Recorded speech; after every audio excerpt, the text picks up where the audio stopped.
भारतातील या 10 उत्पन्नावर लागत नाही 1 रुपयाही टॅक्स. तुमची कमाई ही यापैकी एक आहे का? जर तुम्हाला रिअल इस्टेट मधील व्यवहाराबद्दल संपूर्ण माहिती हवी असेल तर आमच्या चॅनलला सबस्क्राईब करा आणि नवनवीन व्हिडिओ अपडेट्स मिळवा.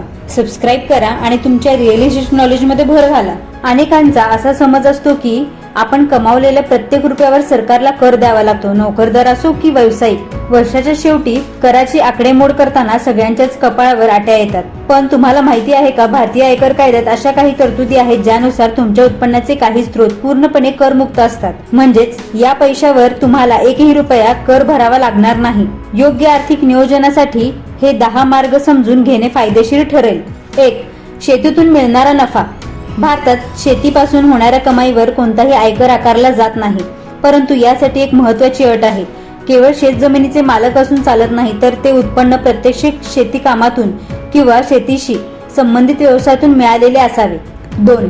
पीपीएफ मधील गुंतवणूक. पब्लिक प्रोव्हिडंट फंड म्हणजेच पीपीएफ ही सुरक्षित आणि कराच्या दृष्टीने सर्वोत्तम योजना मानली जाते. या योजनेत जमा होणारे वार्षिक व्याज आणि 15 वर्षाच्या मुदत पूर्तीनंतर मिळणारी संपूर्ण रक्कम करमुक्त असते. 3.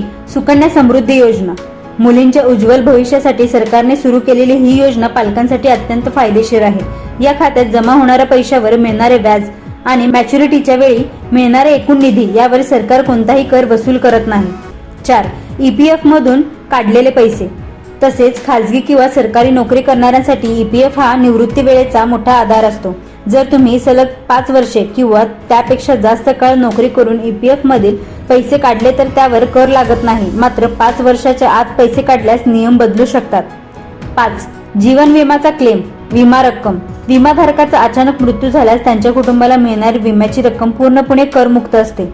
याशिवाय पॉलिसीचा कालावधी पूर्ण झाल्यावर मिळणाऱ्या मॅच्युरिटीच्या रकमेवरही बहुतांश वेळा कर सूट मिळते.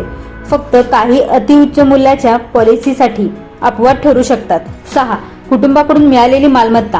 याशिवाय आई वडील किंवा जवळच्या नातेवाईकांकडून मृत्यूपत्राद्वारे मिळालेले घर, जमीन किंवा रोख रकमेवर कोणताही कर भरावा लागत नाही.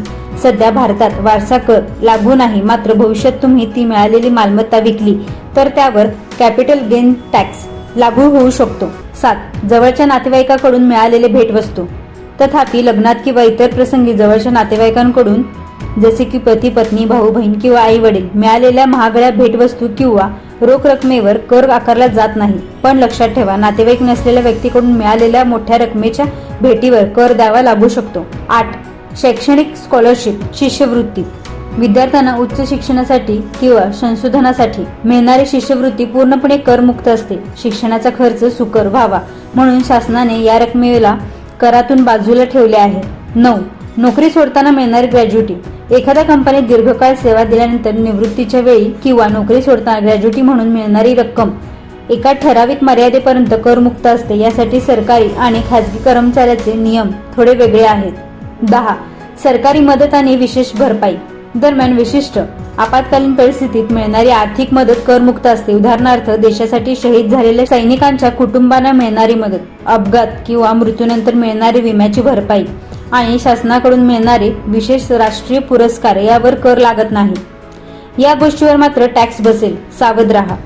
अनेकांना वाटते की बँकेतील मुदत ठेवीवर एफडी मिळणारे व्याज किंवा घराचे भाडे करमुक्त असते, पण तसे अजिबात नाही. यासोबतच आजकालचे आधुनिक उत्पन्नाचे स्रोत जसे की फ्रीलान्सिंग, यूट्यूब, ब्लॉगिंग किंवा इतर ऑनलाईन कामामधून होणारी कमाई देखील कराच्या कक्षेत येते. एकूणच करमुक्त असणे म्हणजे नियममुक्त असणे नव्हे. प्रत्येक सवलतीसोबत काही अटी जोडलेल्या असतात. त्यामुळे कोणत्याही योजनेत मोठी गुंतवणूक करण्यापूर्वी किंवा टॅक्स प्लॅनिंग करताना तज्ज्ञांचा सल्ला घेणे नेहमीच फायद्याचे ठरते.